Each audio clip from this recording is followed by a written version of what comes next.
দুই একজন বেঈমান বিশ্বাসঘাতক আছে, দল যাদেরকে তাড়িয়ে দিয়েছে, পিছন থেকে ছুরি মারার চেষ্টা করছে। আমি আমার প্রশাসনের কাছে অনুরোধ, আজকে রাতের অন্ধকারে ভাঙড়ে 4-5টা সমাজ বিরোধী নিয়ে বসে কখন খয়রুলকে খুন করার চেষ্টা হচ্ছে, কখন মমিনুলকে খুন করার চেষ্টা করা হচ্ছে, কখন আমাদের যারা সামনের সারি নেতৃত্ব দিচ্ছে তাদের খুন করার বিরুদ্ধে চেষ্টা করা হচ্ছে। আমি বিশেষ করে পলিরহাট থানার অফিসার ইনচার্জ সহ যারা আছে তাদেরকে অনুরোধ করব, পাম্পের পিছনে যে সমাজ বিরোধী নিয়ে বসা হচ্ছে, হয় এগুলো বন্ধ হবে, না হলে তৃণমূল কংগ্রেসের কর্মীরা কিন্তু বসে থাকবে না, এর যোগ্য জবাব সুদে আসলে কড়াই গন্ডায় দেবে।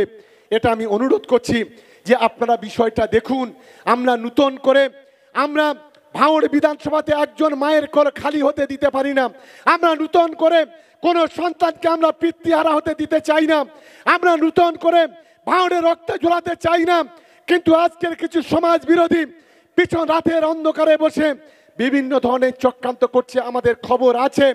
আর এই সমাজ বিরোধীদের যিনি নেতা তার একজন ঘনিষ্ঠ লোক আছে, তার কাছে বেশ কিছু আগ্নেয়াস্ত্র আছে, তারও খবর আছে।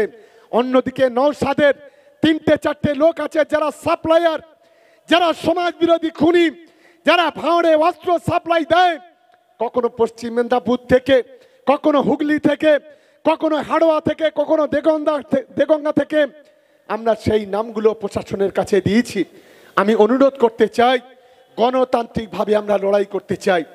আমরা কোনো রকম চাই না কোনো নির্বাচনে কোনো অশান্তি অরাজকতা বিশৃঙ্খলা হোক, এটা আমরা কখনো চাই না।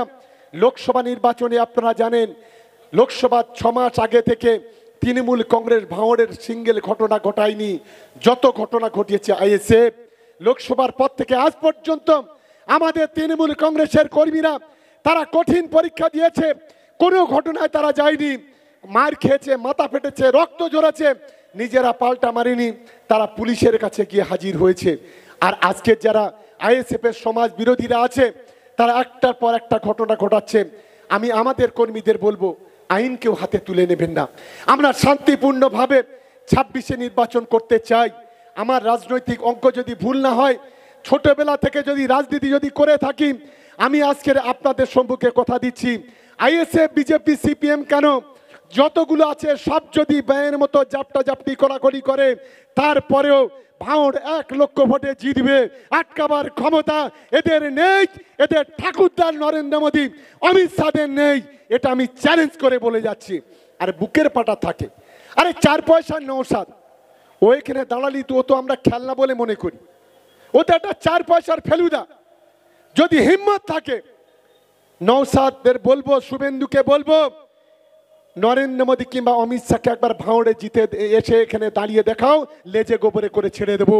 এটাই চ্যালেঞ্জ করে আজকের ভাঙড়ের মাটি থেকে বলছি, চ্যালেঞ্জ করে বলে দিচ্ছি। আজকের এসব খুচরো 4 পয়সার নেতা